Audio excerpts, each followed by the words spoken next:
tu parles de ça justement à un moment donné, tu dis qu'au début, vous vous disiez, ou je ne sais plus comment tu dis ça exactement, mais que être poète c'était déjà suffisant, c'était déjà une attitude politique, et qui se suffisait en fait, la poésie pour la poésie on peut dire, et que justement vous êtes revenu, toi t'es revenu là-dessus. Ouais. C'était pas la poésie pour la poésie, hein. C'était l'idée que le langage poétique, hein, c'est une idée vraiment post-années 70-80, quoi. Le langage poétique, quand il est inventif, ou quand il fait rupture dans la grande tradition de la modernité, il fait tellement rupture profondément symboliquement, quoi, dans la langue, que il est en effet immédiatement politique, quoi. Et que en effet c'est suffisant, c'est un bouleversement suffisant. De fait, je pense que c'est vrai, mais c'est vrai que plus je vois, je sais pas, je cite au hasard, hein, je vois le travail de Flaubert, si on parle du côté plutôt du récit, quoi. Hein, si je vois l'éducation sentimentale de Flaubert, une espèce de malignité par rapport à la bourgeoisie qu'il y a là-dedans, qui se glisse dans le moindre mot, quoi. La malignité, vraiment. Ou, je sais pas, il n'y a pas longtemps, j'ai lu un des Mercier Cagné de Beckett, c'est un des premiers romans qu'il a écrit. C'est tellement violent. C'est vraiment hyper violent, quoi. Alors le truc, c'est ça, c'est que tu tombes sur ces œuvres-là qui sont d'une certaine manière canoniques, hein, académiques, tu vois, ce que tu veux, tu vois, bon. N'empêche que tu les relis aujourd'hui et tu te dis, putain, qu'est-ce que ça balance. Alors, sauf que il n'y a pas, comment dire, on n'en a plus l'usage d'une certaine manière, c'est-à-dire que la violence qu'elle dégage, hein, qui est toujours là, alors elle n'est peut-être pas intacte, ou elle est peut-être moindre qu'au moment où le livre est sorti, j'en sais rien, tu vois, j'y étais pas. Mais elle est quand même bien là par rapport à tout le flot de merde qui sortent chaque année, chaque mois, chaque semaine, dans les librairies entre autres. Elle est toujours là, cette violence. Et, sauf que, j'allais dire, elle n'arrive pas jusqu'à nous. Elle, tu vois,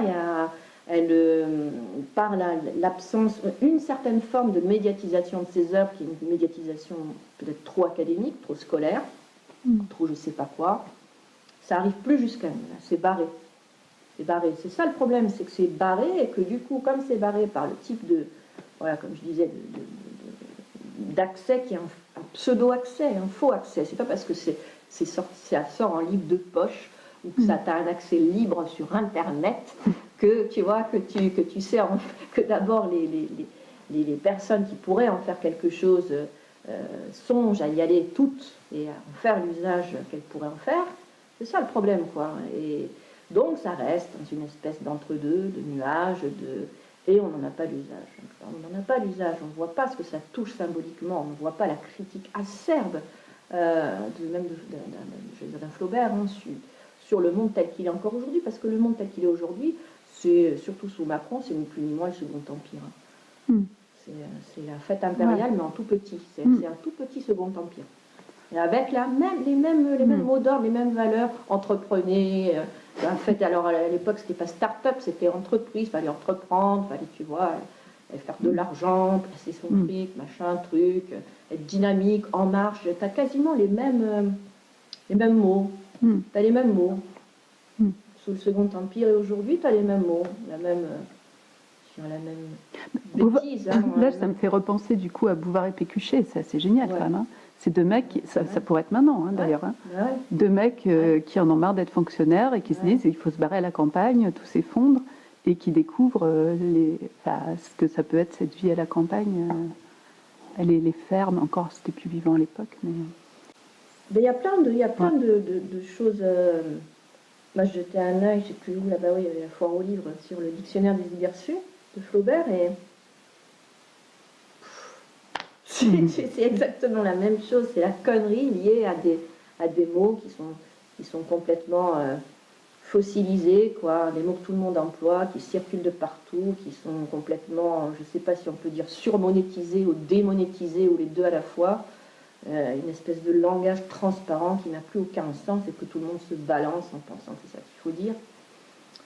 Et voilà, je trouve qu'il y a beaucoup de parenté. Profondément, alors je ne sais plus, alors on dit tout le temps, ah, les nouvelles technologies, ça, tu vois, ça change tout. Ben, ouais, oui, sans doute ça change, mais simplement les valeurs sont exactement les mêmes qu'en 1852. Alors, expliquez-moi ça, quoi. Expliquez-moi comment, dans la tête de la plupart des gens, il faut être compétent. Alors ça, l'histoire de la compétence, c'est les vieilles capacités de la bourgeoisie, ça. Il fallait avoir des capacités. On est payé à ses capacités ou à ses compétences. C'est exactement la même chose.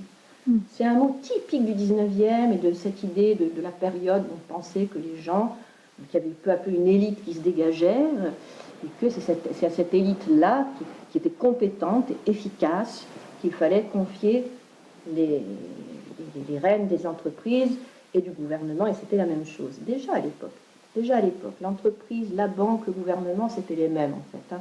Les banquiers étaient députés, les entrepreneurs étaient banquiers, etc. etc. Bon, bref. Et moi, je ne vois pas que, malgré le iPod, les blogs et les Twitter, je ne vois pas que j'allais dire, structurellement et symboliquement et imaginairement, les choses aient si fondamentalement changé que ça. On est toujours, et en plus, presque avec les mêmes mots. Parce que les compétences, je suis prof, je sais ce que c'est. Hein. Et compétition, alors, compétition, c'est effacé par compétence. C'est juste derrière. Mais c'est effacé parce que compétence, c'est moins agressif que compétition, si tu veux. Mais la réalité est la même. Quand tu es devant une classe et qu'il y a des élèves que tu dois juger compétents et d'autres moins compétents ou totalement incompétents, tu fais exact. C'est la même violence que si tu leur balances un 0 sur 20 ou un 15 sur 20. C'est la même violence. Alors le discours qu'on nous emballe, c'est ouais, maintenant, fini, plus de 0 sur 20, tout est bien dans le meilleur des mondes. La violence, c'est la même. Tu te rends compte, moi, je trouve qu'elle est même pire. En fait, j'ai pensé à ça récemment. Elle est même pire parce que tu te rends compte, tu dis à un gamin qui a 11 ans, 12 ans, toi, tu as les compétences, toi, comme personne. Par contre, ton voisin, là, à qui on a mis F comme fragile ou I comme insuffisant, alors lui, il est incompétent. Comment veux-tu que quelqu'un qui a 12 ans, même quelqu'un qui en aurait 22 ou 34, c'est pareil, ne se dise pas « Ah putain, c'est moi le problème. C'est moi, je suis incompétent, j'arriverai jamais à rien dans la vie. » Je trouve que c'est aussi violent que de mettre un 0 sur 20. Ah ben moi, j'ai démissionné pour ça. J'ai plus souffert en tant que prof, parce qu'en tant qu'élève, je me disais c'est un système, je me démerde dedans, j'avais pas de problème. En tant que prof, j'ai vu qu'il y avait des gens qu'on écrasait, et puis je pouvais rien faire. J'étais prof de dessin, dont on me disait c'est des idiots. Moi, je l'avais pas vu, tu vois. Et là, je me suis dit bon, c'était pas la seule raison, mais c'était. J'ai vu un système oppressif, quoi, dans lequel je pouvais pas aider les personnes. Enfin, j'allais participer à une. On a très peu de. Je vais être gentille, on a très peu de latitude.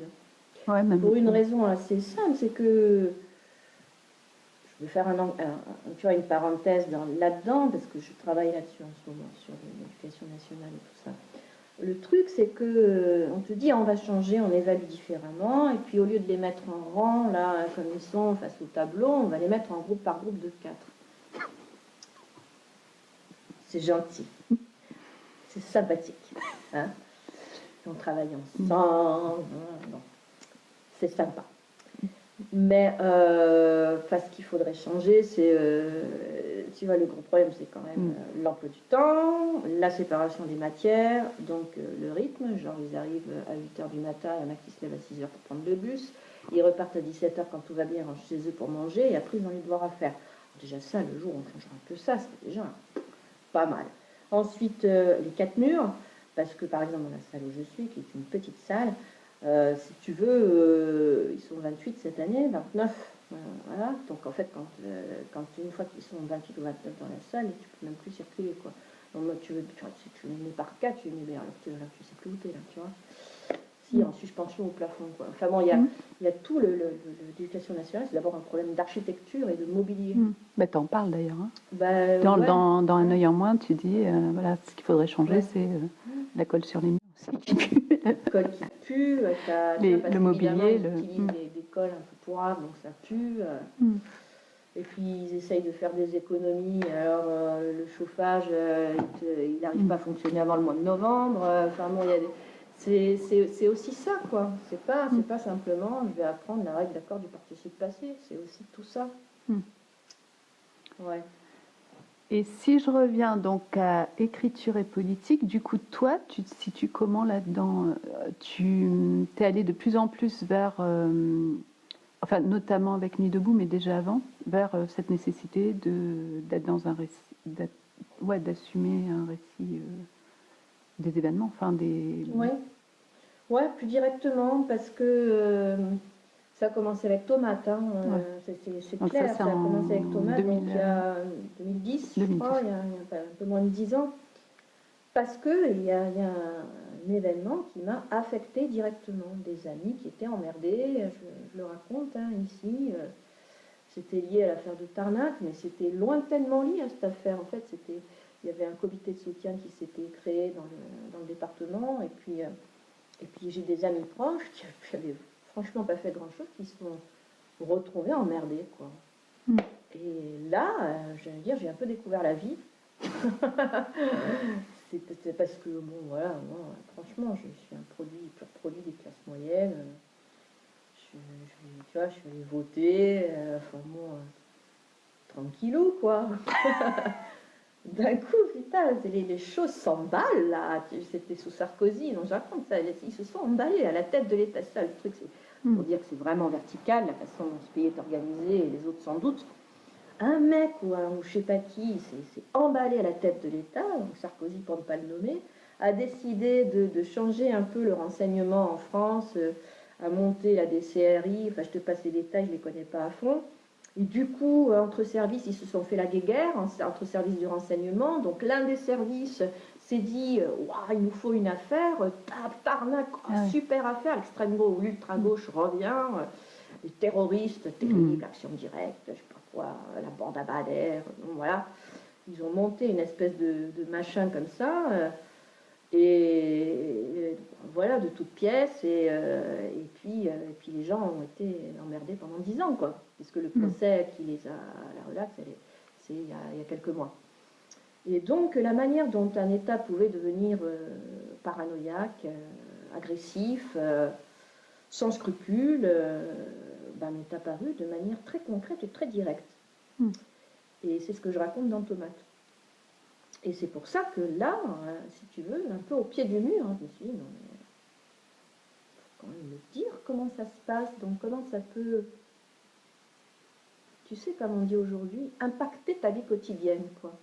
T'es pas protégé. C'est pas parce que t'es à 1000 km de Paris, dans une petite ville de province, fonctionnaire, bien sous tout rapport. Ben non, ça peut te tomber dessus, comme dans n'importe quelle pseudo-dictature à la gomme, quoi. Mais en tout cas, est-ce que tu pourrais dire maintenant qu'il y a un rôle de l'écriture? Bon, je t'ai entendu parler de garder la mémoire, par exemple. Par rapport à Nuit debout, tu voulais... C'était important de sauver la mémoire, parce que c'est vrai que moi aussi j'ai la même conscience. J'ai l'impression qu'on peut tout effacer petit à petit, quoi. En 4-5 ans, et hop, on noie le poisson, enfin on noie tout, quoi. Et du coup, est-ce que toi tu pourrais dire qu'il y a un rôle de l'écrivain ou un rôle de l'écriture? C'est la fameuse question, mais tu me dis quand tu redémarres. Ça y est, j'ai redémarré. C'est la fameuse question de ce que peut la littérature, au fond, toujours la même question qu'on repose. Alors, je crois que le livre Un œil en moins dit un mot là-dessus. En gros, moi je pense que la littérature, y compris dans sa forme la plus livresque, peu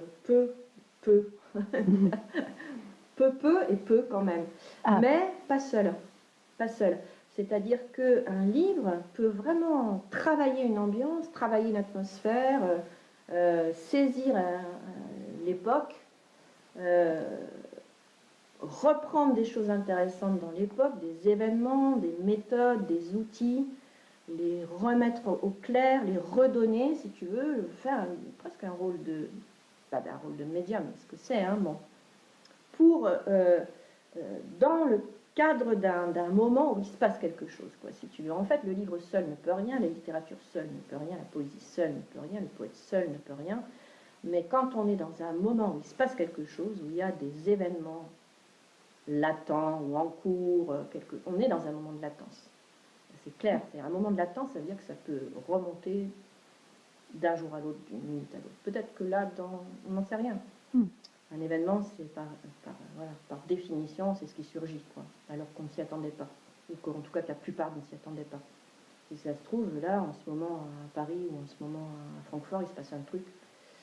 Bah, dans le cadre d'une époque comme ça, qui est en latence, qui frémit, peut-être qui bouillonne, là, je pense qu'il y a vraiment une sorte de puissance de la littérature. Et il me semble que pour reprendre l'exemple de tout à l'heure de Flaubert ou de Beckett, hein, il suffirait de les reprendre, ces livres. De reprendre Mercier et Camier, et de les reprendre dans cette perspective de qu'est-ce que j'en fais pour aujourd'hui, qu'est-ce que ça me dit sur aujourd'hui, qu'est-ce que ça m'indique, qu'est-ce que ça me confirme, qu'est-ce que ça m'affirme. Là, ouais, ça c'est vraiment des choses. Ils vont réexister à nouveau. Je crois que c'est le cas de toute façon, si on élargit la plupart du cas des œuvres d'art. Par exemple, je suis allée. Ça faisait très très longtemps que je n'étais pas allée voir une expo, ça me manquait. C'est con, mais ça me manque des fois. Et je suis allée au MAC à Marseille, donc au musée d'art contemporain de Marseille, qui est un musée dans lequel je n'avais pas mis les pieds depuis des années. La plupart des pièces, au fond, je les connaissais, parce que je ne suis pas très loin de Marseille, donc j'y suis allée plein de fois au musée. Et bien, en fait, revoir certaines pièces, je me suis dit, ah ouais, qu'est-ce que ça dit sur aujourd'hui. Par exemple, j'ai été frappée par, en fait, les vidéos d'Absalon, en particulier. Et alors que j'étais passée complètement à côté il y a 25 ans, partiellement, bon, ça m'avait un peu frappé il y a quelques années plus tard. Et là, aujourd'hui, enfin hier, avant-hier, je ne sais plus, je passe et je me dis, voilà, ça, c'est exactement aujourd'hui. Il y a un truc où, ouais.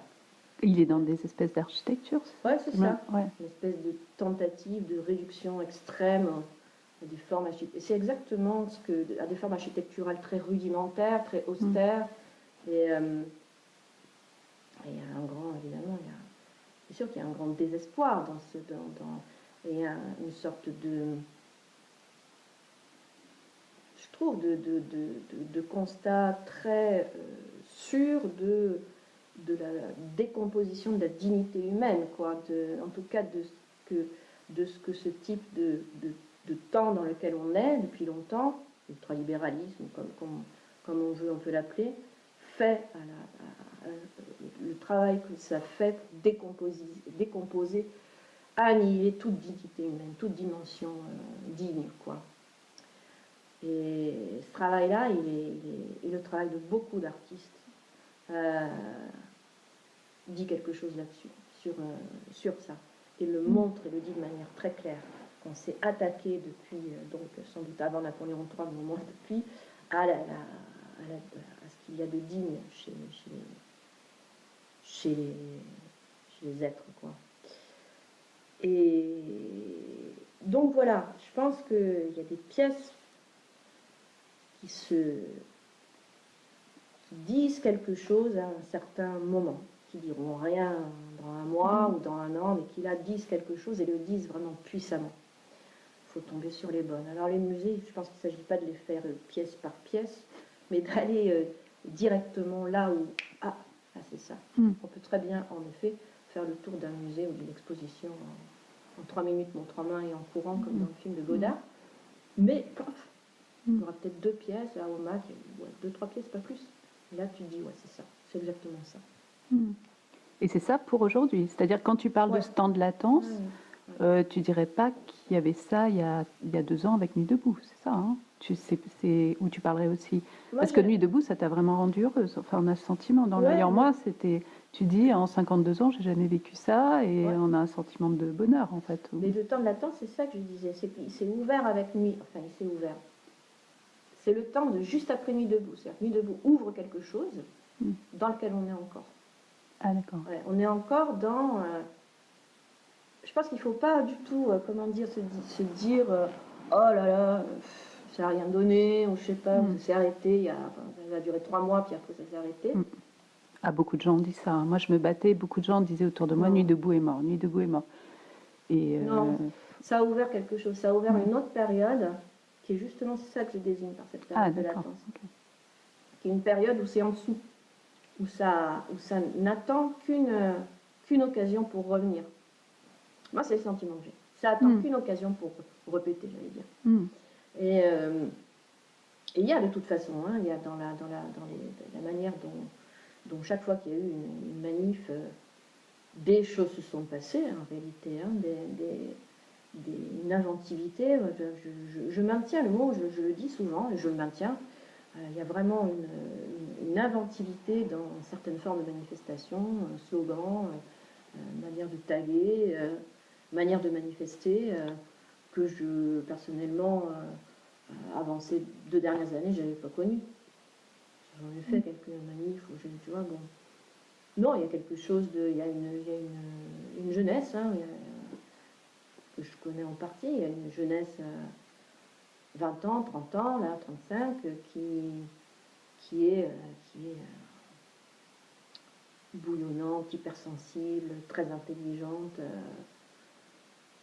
pas assez nombreuse sans doute, mais bon, et où il y a vraiment quelque chose qui s'est définitivement ouvert et qui ne s'est pas refermé. Ça me semble clair. Ouais, mais là, ça m'étonne vraiment, parce que c'est vrai que moi, tellement de gens à Nuit debout Paris, même qui ont encadré, je dirais, on parlait de deuil, même les anarchistes. Moi, j'avais l'impression que... Moi, je découvrais, donc ça m'éclatait. Ouais. Jusqu'en août, j'étais encore à Paris, tu vois, en train d'écouter les gens qui parlaient au micro, c'était toujours les mêmes. Mais ça me fascinait, en tant qu'artiste aussi, hein, cette prise de parole comme ça. Mais j'avais l'impression que les anarchistes, au bout de 3 semaines, ils se sont dit, ça va pas, quoi. Enfin, bon, ça nous sert pour nous organiser, mais il se passe, enfin, ces AG sont trop lourdes, il se passe rien, ils sont en train d'enterrer les choses. Moi, il y en a qui m'ont dit, la place de la République, je peux plus la voir, tu vois, elle a été sursurveillée, elle était trop sous les caméras, c'était finalement, on s'est mis sous contrôle. Enfin, il y a eu beaucoup de déceptions aussi, et même de...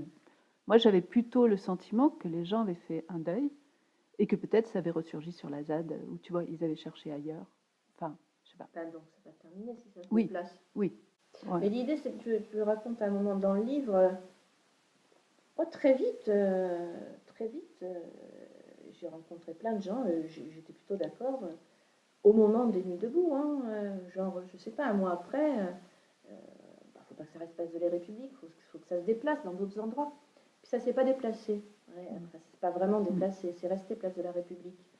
Mais je pense vraiment que ce qui s'est passé, c'est diffracté, et a bougé, et en tout cas peut bouger, doit bouger ailleurs, dans un endroit, 2 endroits, 3 endroits, plus il y aura d'endroits, mieux c'est, où les gens se réunissent, s'assemblent, ce qui est rien moins qu'évident, se mettent à parler et à essayer de voir comment on peut déjà vivre ensemble.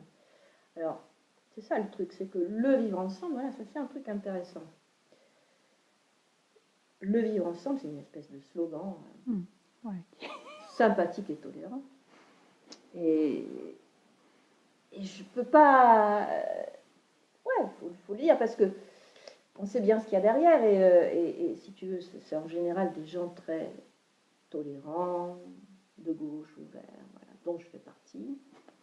Et puis tu sais très bien qu'en face, il y a des énervés de première qui ne rateront pas une occasion de balancer une tarte dès qu'ils le pourront. Donc, mais le truc, c'est que dès que tu le fais vraiment vivre ensemble, pour de vrai, par exemple sur la ZAD, sur la ZAD, les gens se sont réellement mis à vivre ensemble. Alors là, il n'y a plus grand monde qui est d'accord. Hein. Tant que c'est un slogan sympa qu'on vend, tu vois, pour qu'on vend avec le camembert ou tu vois, ou qui permet d'organiser des petites fêtes et des petits pique-niques au bord de la rivière, tout va bien. Tant que ça ne touche pas justement à ta vie, voilà, au quotidien, réellement. Alors dès qu'il y en a, tu vois, 10, 30, 40, un peu plus, qui se mettent à réellement vouloir vivre ensemble, prendre au mot les mots, prendre au mot les formules. En fait, c'est ça le truc de Rimbaud, hein, pour revenir à ce qu'on disait au début. Rimbaud, il a écrit des formules comme ça, qu'il appelait formules, hein, enfin, bon, vraiment des formules. Changer la vie, etc. Très bien, sauf que ça a été complètement scolarisé, ou je ne sais pas comment dire les choses, c'est que changer la vie, c'est devenu en effet, alors on dirait récupérer, hein, c'est devenu un slogan pour Auchan ou je ne sais pas quoi. Bon, mais il suffit, c'est pas pour autant que c'est perdu, c'est pas pour autant que c'est perdu ces formules-là. Il faut juste les prendre au pied de la lettre. Dire qu'il faut les prendre au pied de la lettre, montrer qu'on les prend au pied de la lettre, que les gens qui sont sur la ZAD prennent vivre ensemble au pied de la lettre, faire tout ça au pied de la lettre, littéralement. La poésie littéralement. Quand Rimbaud dit changer la vie, il ne dit pas changer ma vie. Il ne dit pas simplement, quand il l'écrit, c'est pas simplement oh bah tiens, je vais me tirer au Yémen, c'est plus cool qu'en France, quoi. Hein. Il dit pas bah tiens, je vais plaquer Verlaine, comme ça, tu vois, je vais essayer de trouver un autre copain et ça ira mieux. C'est pas simplement changer ma vie, c'est changer la vie.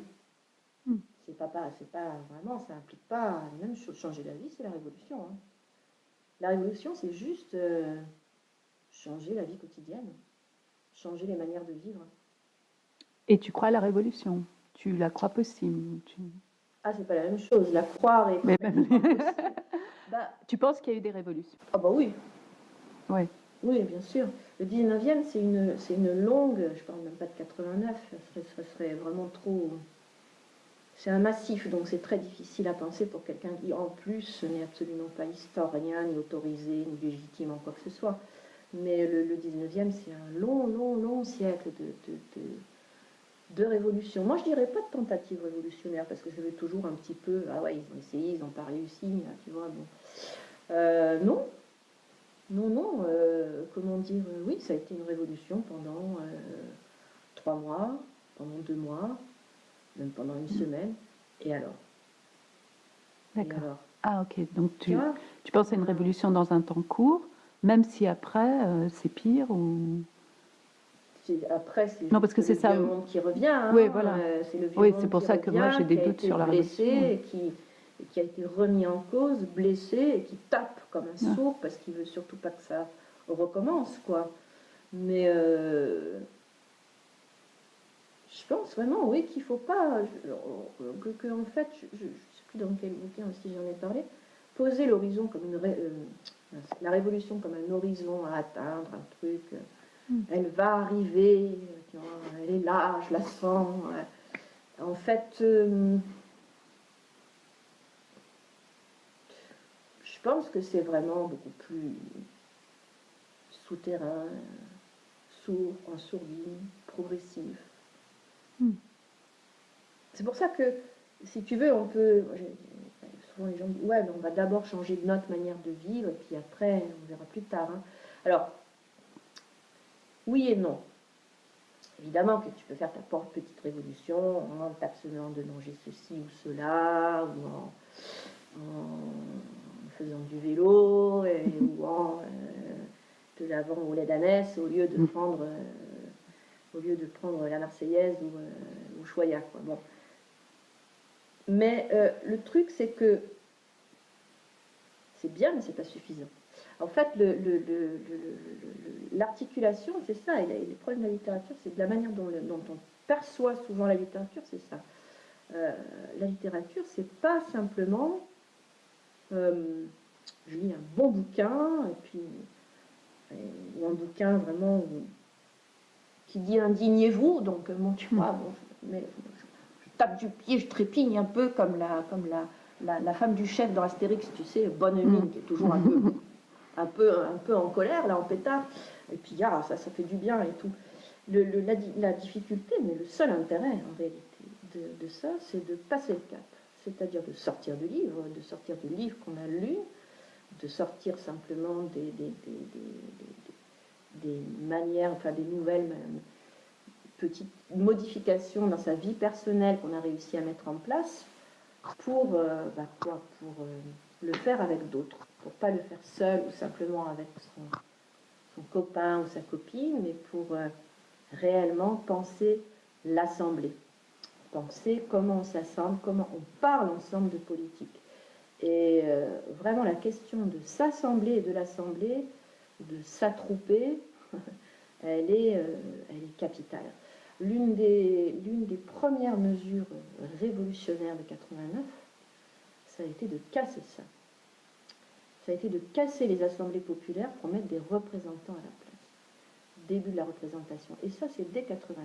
Attends, tu parles de la révolution de 1789. Tu veux dire ce qu'ils mettent en place, c'est de casser très vite. En fait, les assemblées sont d'abord des assemblées populaires, donc sans députation. Enfin, les gens se réunissent pour rédiger les cahiers de doléances. Et tout le monde ça commence comme ça, et tout le monde se réunit pour les cahiers, bon, voilà. Et puis très vite, je ne sais plus quel mois c'est, mais ça arrive très vite, tout simplement la bourgeoisie de l'époque, de fait, dire que la révolution de 89 c'est une révolution bourgeoise, c'est pas sous-entendre que le peuple n'y a été pour rien et s'est fait niquer, quoi. C'est pas ça. Le peuple y a été pour quelque chose, ça a été un véritable acteur, enfin bon, il n'y a pas besoin de revenir là-dessus. Mais enfin bon, au bout du compte, c'est quand même une révolution, une prise de pouvoir de la bourgeoisie qui a évincé définitivement les aristocrates de certains postes clés. Et de toute façon, déjà les bourgeois étaient bien en place avant, parce que Louis XIV, il s'est appuyé sur des banquiers bourgeois, il ne s'est pas appuyé sur des aristocrates pour faire ses conquêtes et tout. Donc là, la bourgeoisie, elle était déjà en place à des postes clés bien avant. Et puis bon, elle a poussé un peu du coup de tout ça, tout ce vieux monde, et puis elle a définitivement pris le pouvoir en 89, quoi. Ça c'est clair. Ce qui, je répète, ne diminue absolument pas la place ou le rôle du peuple dans cette révolution-là.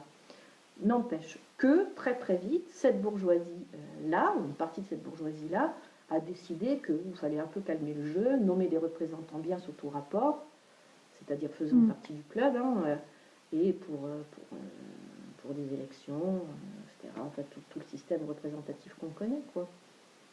Donc c'est pour ça que je pense que le fait de s'assembler sans que ce soit chapeauté par une quelconque institution ou que ce soit, moi je pense aux tentatives de récupération par les mairies, avec les démocraties participatives, là je le raconte aussi ça dans le livre à la fin, comme par hasard, dans la foulée de Nuit debout, mais sans jamais en parler, la mairie du Bled, comme tu sais, comme des tas d'autres mairies, y compris Hidalgo, enfin bon, de toute façon il se passe ici ce qui se passe partout, donc c'est représentatif, s'est mis en tête d'essayer de faire des petits spots de démocratie participative. Donc venez, bon peuple, on te distribue des post-it, et puis tu mets des trucs sur des suggestions, et puis après, formidable, c'est horizontal, on va faire une liste pour les... Tout ça, c'est juste pour faire une liste pour les prochaines municipales. Bon. Et en fait, c'est juste... Alors, c'est tellement naze que ça ne marche pas, mais ce qu'il y a derrière, c'est la mairie, c'est toujours la mairie. En fait, dedans, tu as un mec qui travaille à la mairie, il a dit dès le début, parce qu'ici c'est tellement petit que tout le monde se connaît, il ne pouvait pas faire tu vois, tout le monde l'avait reconnu, le pauvre. D'abord, ouais, je suis là pour la mairie, qu'est-ce que vous voulez, bon, un peu cher, bon. Donc, tu as téléguidé par la mairie pour essayer d'un peu de voir quand même les excités du coin, comment on peut tu vois, les mettre dans les mêmes salles pour qu'ils rentrent dans le rang un peu. Donc tout ça pour dire qu'en réalité, les Nuits debout ont réellement, je pense, un peu effrayé le pouvoir. Parce que tout de suite après, il y a eu ces trucs-là, ces trucs de reprise en main. Et une deuxième chose très drôle, et qu'il faudrait faire, je lance un appel parce que je ne sais pas si j'aurai le temps ou le courage, c'est qu'il faudrait faire la liste de tout ce qui s'est passé sur la place de la République en termes de manifestations autorisées et légitimes, depuis le printemps 2016. Parce que chaque fois que j'y passe, il y a un truc. Alors, la dernière fois, il y avait une espèce il y avait des pots de fleurs énormes avec des arbres dedans. Et c'était impossible de circuler sur cette putain de place. Tu pouvais même plus passer, tout était, tu sais, il y avait des grilles partout, avec des pots de fleurs partout, c'était genre un truc botanique ou j'en sais rien, une manifestation florale quelconque. Et la place était impraticable. Et puis juste après, il y a une amie qui est à Paris qui m'a dit « Oh là là, ils ont incroyable, je suis passée sur la place et c'est quoi? Il y avait un bal juif orthodoxe. » Alors tu avais tous les mecs la place avait été, je suppose, louée, ou en tout cas un endroit de la place, pour un bal, enfin voilà.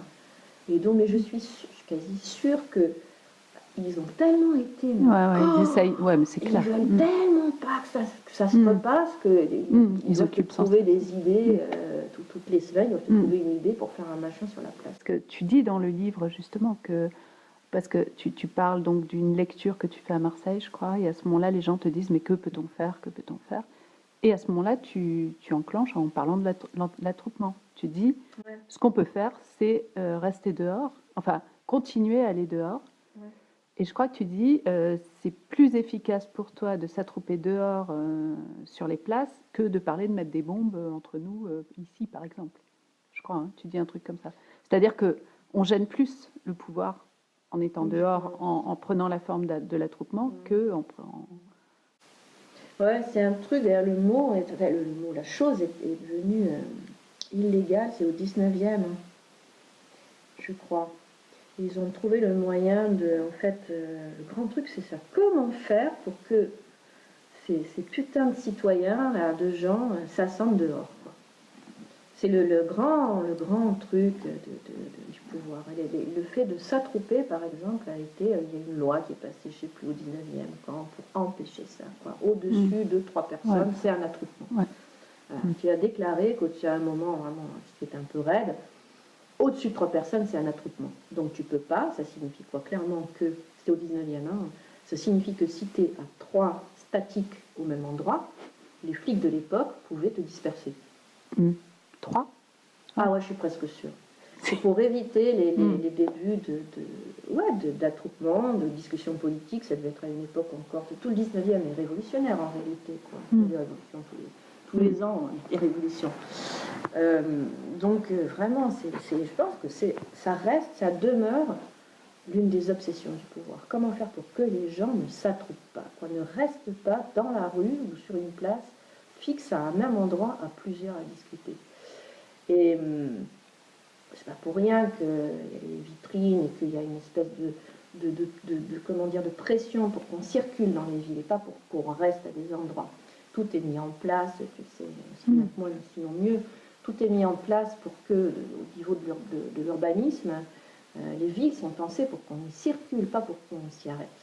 C'est pas pour rien que c'est pas seulement pour empêcher les sans domicile fixe de se coucher qu'il n'y a plus de bancs. C'est de toute façon, moi je pense que toutes les mesures qui visent à se débarrasser des marginaux, elles ont de toute façon des répercussions sur les gens qui se pensent non marginaux. Tu supprimes les bancs, mais c'est tout simplement un moyen de moins pour toi de t'asseoir à côté de quelqu'un que tu ne connais pas et de discuter avec lui. C'est aussi bête que ça, parce que les bancs c'est ça aussi. Et moi il me semble qu'il y a toujours cette hantise du rassemblement non autorisé. Alors qu'ils ont réussi, à canaliser la chose avec les manifestations autorisées. Évidemment, pendant très très très longtemps, manifestations interdites, grèves interdites, enfin terrible, quoi. Tu vois, dès qu'il y avait une tentative de grève, l'insurrection de Lyon dans les années 1830, etc. Bon voilà, tout le monde meurt là, les morts se chiffrent par centaines, par milliers. Je ne parle même pas de la commune, combien de morts, 30 000, 20 000.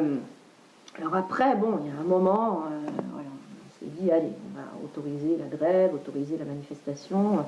Donc, en quelque sorte, manifestation, attroupement autorisé, mais circulant. Ouais, circulant. Quand même.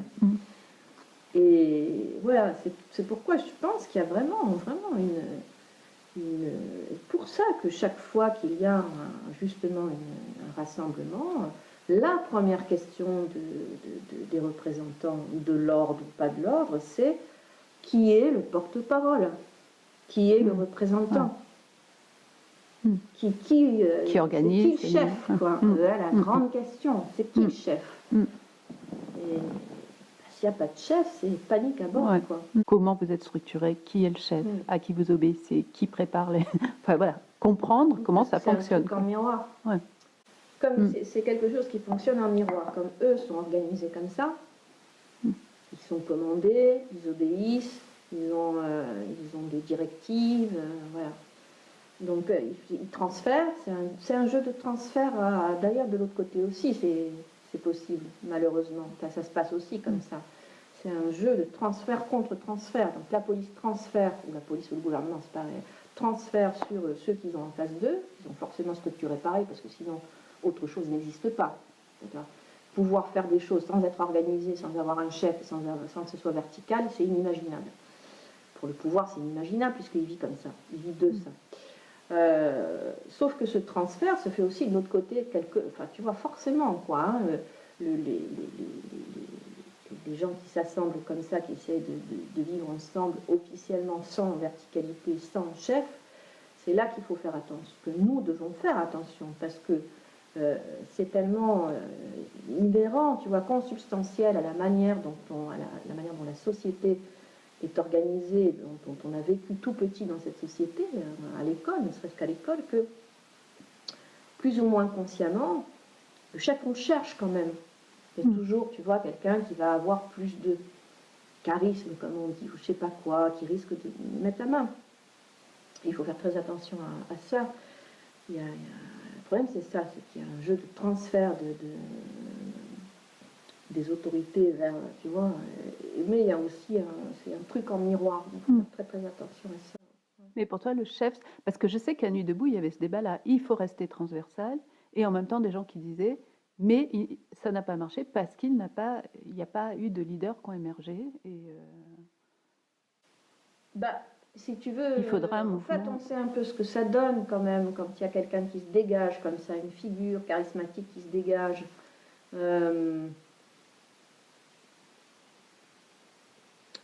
On sait ce que ça donne, en fait, ça donne Podemos, quoi. Ouais, voilà. D'un moment, bon, ça va donner, ça va...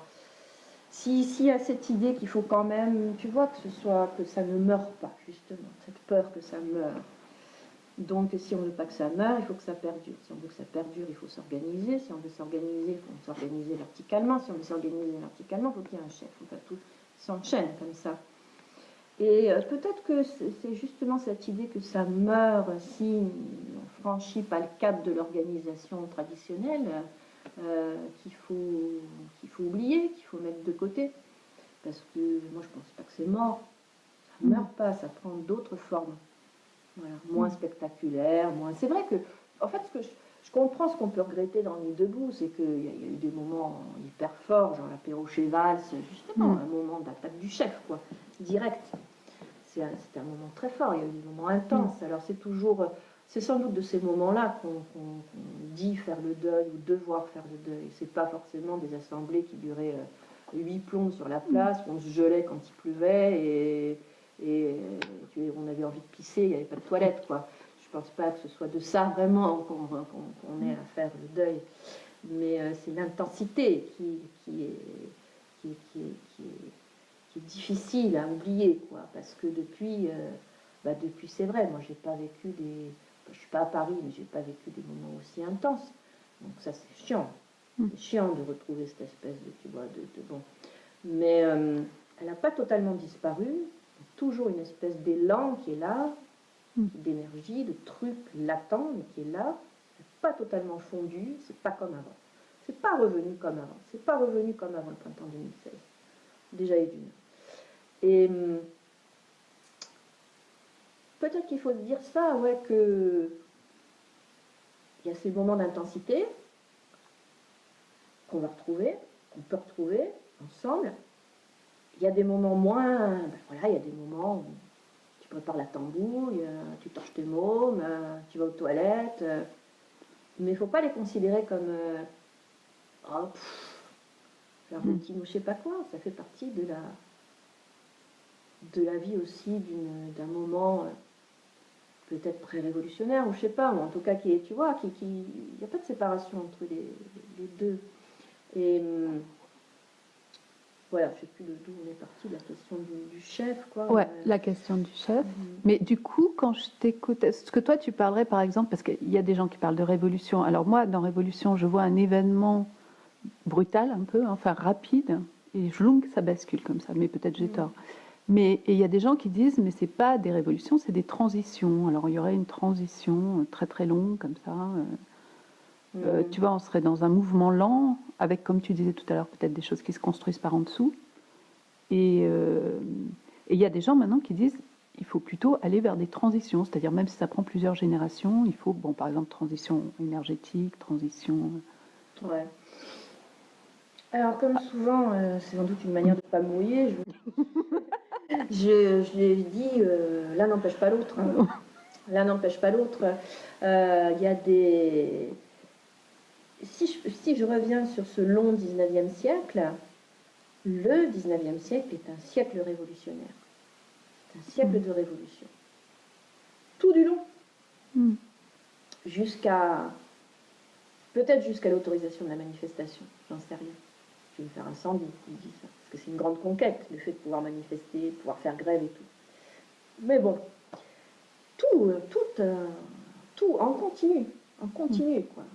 Et puis à certains moments, paf, t'as en effet des surgissements qu'on dit violents. Enfin bon, pas plus violents que la manière dont on traitait les ouvriers dans les fabriques, hein. Certainement pas plus violents que ça. Pas plus violent que la manière dont on faisait travailler les enfants dans les fabriques, y compris à 4-5 ans. Hein. La violence, quand même, elle était là. Elle n'était pas dans... les ouvriers qui ont fait des mouvements de grève à un moment où, quand on faisait grève, on se faisait tuer, ont été dans l'émeute, dans l'insurrection.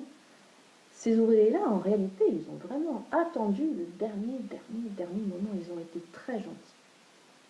En réalité, les Lyonnais, par exemple, ils ont été très gentils. Parce qu'ils crevaient quand même. Hein. Les enfants crevaient, tout le monde crevait. C'était la grande misère. Et jusqu'au bout,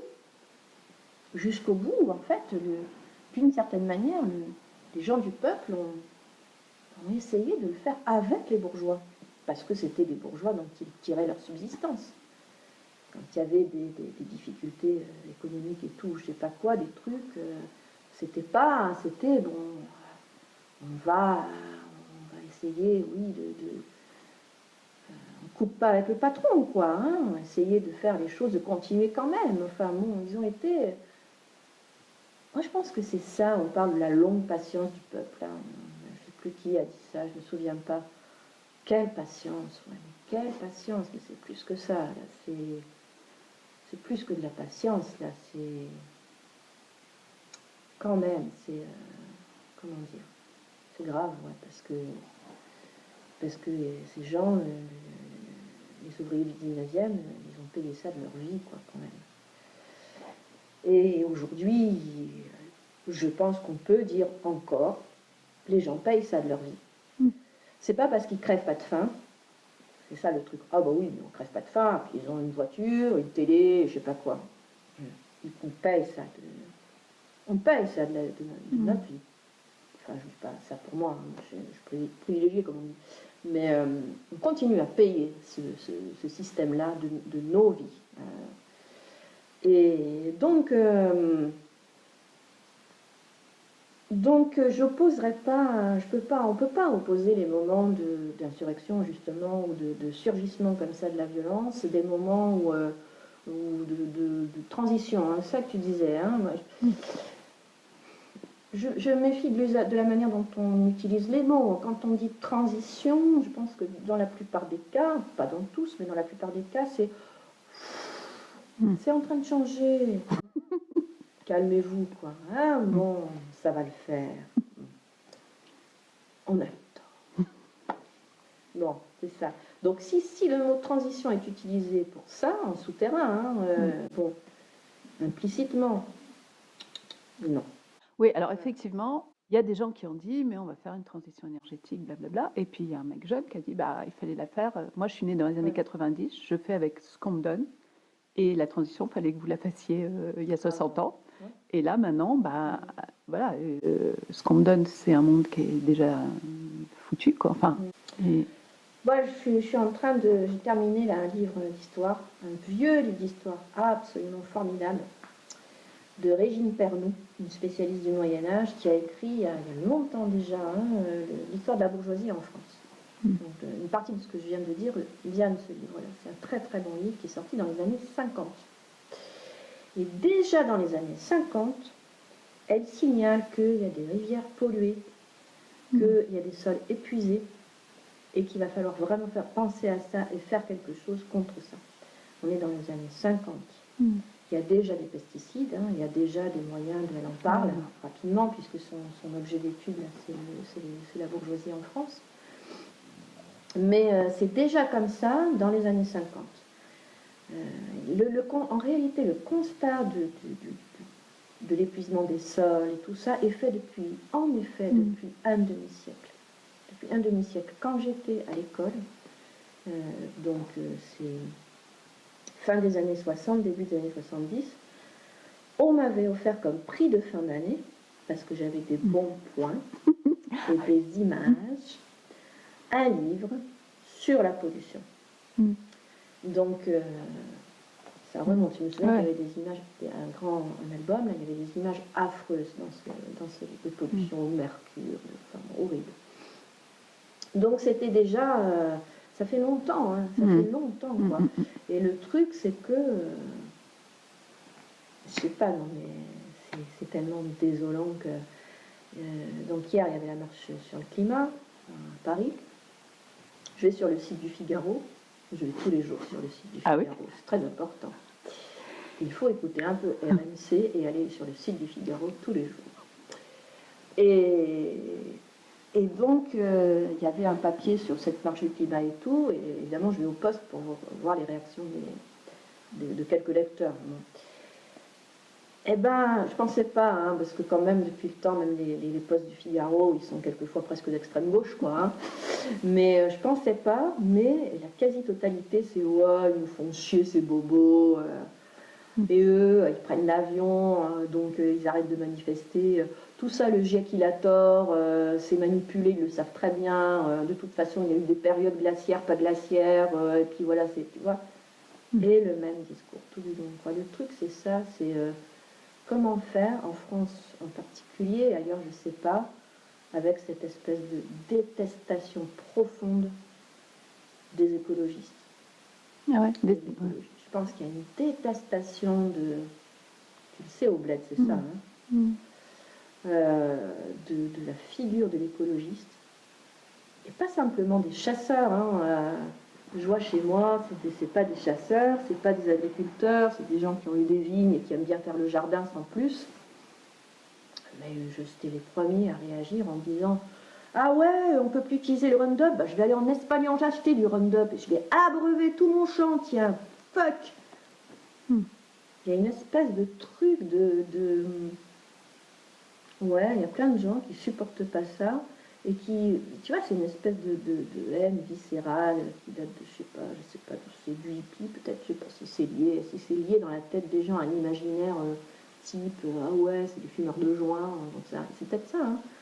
José Bové, je sais pas quoi, j'en sais rien de ce que les gens imaginent, hein.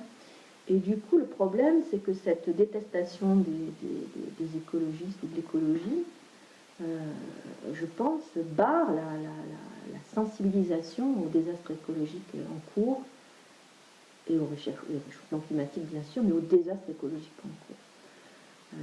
On est plus que... Enfin, comme d'habitude, j'allais dire, plus que jamais non, je pense pas, mais on est dans le déni, quoi. La plupart des gens sont dans le déni. Et là-dessus, c'est vrai que la plupart des gens se disent ça maintenant, mais à part une grosse catastrophe qui va calmer tout le monde, je ne vois pas comment on peut faire, quoi. Tant qu'il n'y aura pas une espèce de... Pourtant, il y a eu la tempête. Il y a Fukushima. Il y a Fukushima, mais c'est loin, tu vois. Il y a eu quand même la tempête dans les Landes qui a été terrible, là, il y a quelques années. Mais hélas, j'ai l'impression que tant qu'il n'y aura pas, je sais pas, un tsunami qui va dévaster au hasard Nice, ce serait bien, ou Fréjus ou Cannes, de préférence, merci le tsunami, je comprends pas ce qui peut sensibiliser plus de gens à ça, quoi.